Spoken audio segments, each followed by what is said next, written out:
Et pour conclure, je voulais ben, présenter un petit peu les propositions de Convergence France pour la suite. Puisque après 3 ans de déploiement, on a souhaité être force de proposition pour continuer à préparer, dans la lignée de la stratégie de prévention et de lutte contre la pauvreté, des propositions pour aller plus loin. Et les échanges de la journée nous confortent dans notre projet et dans le besoin de poursuivre. En travaillant avec les acteurs de terrain que je viens de citer, aussi avec nos partenaires dans les pouvoirs publics, on a imaginé une proposition qui finalement est très simple. En fait, nous proposons que la remobilisation par le travail des grands exclus devienne une pratique ordinaire. Tout simplement. Qu'elle soit outillée et soutenue, financée durablement. Le déploiement de nos actions pourrait se faire progressivement sur tous les territoires et surtout sur tous les territoires qui sont volontaires et qui souhaitent s'engager dans cette démarche, avec évidemment une implication des partenaires institutionnels et des collectivités. On est très attaché, on l'a évoqué à plusieurs reprises dans la journée, à travailler dans une logique d'innovation, d'évaluation, et c'est dans cet esprit qu'on voudrait pouvoir continuer à mettre en œuvre ce déploiement et à poursuivre nos actions. Le public qui est ciblé par Premières Heures et Convergence, c'est un public spécifique. Il s'agit principalement de personnes qui sont sans abri, sans domicile, et plus largement de personnes qui sont en situation de grande exclusion, qui ne pourraient pas entrer dans les chantiers d'insertion sans ces adaptations.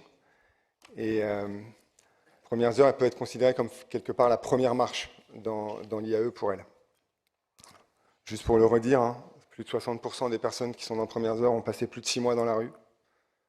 22% d'entre elles ont passé plus de 5 ans dans la rue. Donc le lien avec les acteurs de la veille sociale est essentiel. Souvent, ces personnes n'imaginaient même pas qu'elles pouvaient sortir de la rue et se remettre en chemin, et elles s'étaient résignées.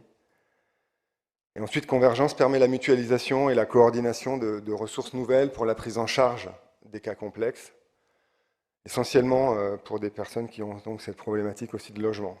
Je rappelle qu'à Paris, 4 personnes sur 5 qui sont dans le programme Convergence n'avaient pas de logement pérenne au moment où elles ont commencé leur parcours. Sur les autres territoires, qui ont moins d'antériorité, l'objectif est de continuer à faire bouger les lignes et à aller progressivement vers des publics dont la représentation sera plus importante des personnes qui n'ont pas de logement.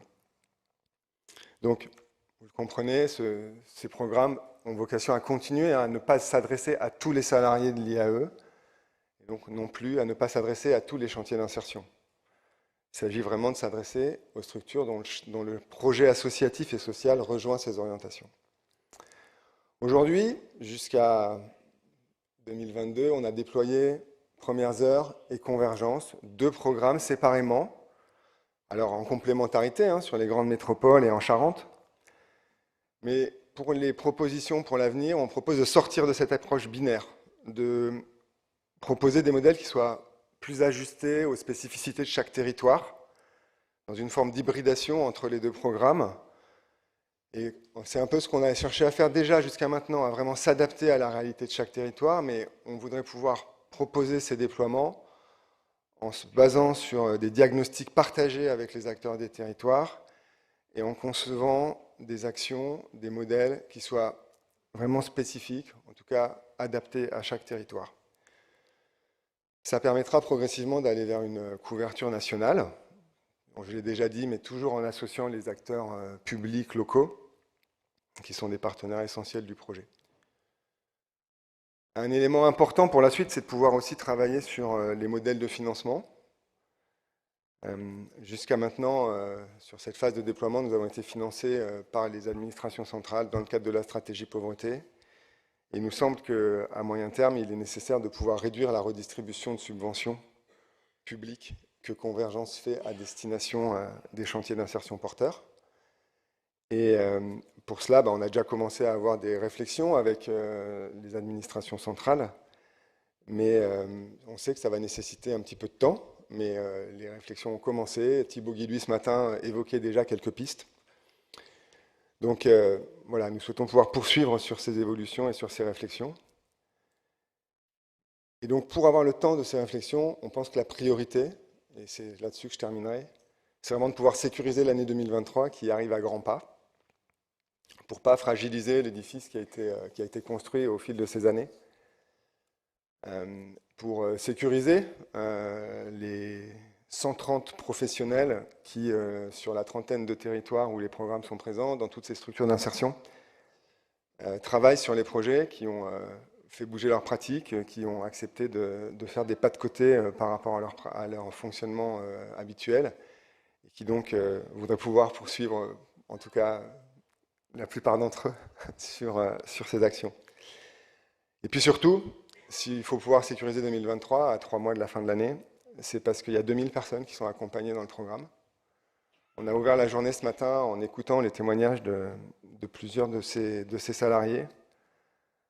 Emmanuel, Franck, Mariana, Philippe, Valentin, Vénira, qui nous ont témoigné l'importance de la place du travail dans la dynamique de reprise de confiance en soi. Et donc, il est important de ne pas les remettre en difficulté, de ne pas les remettre en rupture, et d'éviter le gâchis que constitueraient des parcours qui s'arrêteraient, ou en tout cas qui ne pourraient plus bénéficier des moyens spécifiques qu'on met en œuvre dans les programmes Premières Heures et Convergence. Donc je vais m'arrêter là, mais juste peut-être, Monsieur le Ministre, je me tourne vers vous évidemment pour vous demander ce que vous pouvez faire aujourd'hui, ce que vous pouvez dire sur la place de la remobilisation par le travail des grands exclus dans les orientations politiques du gouvernement et sur les perspectives de suite pour nos actions.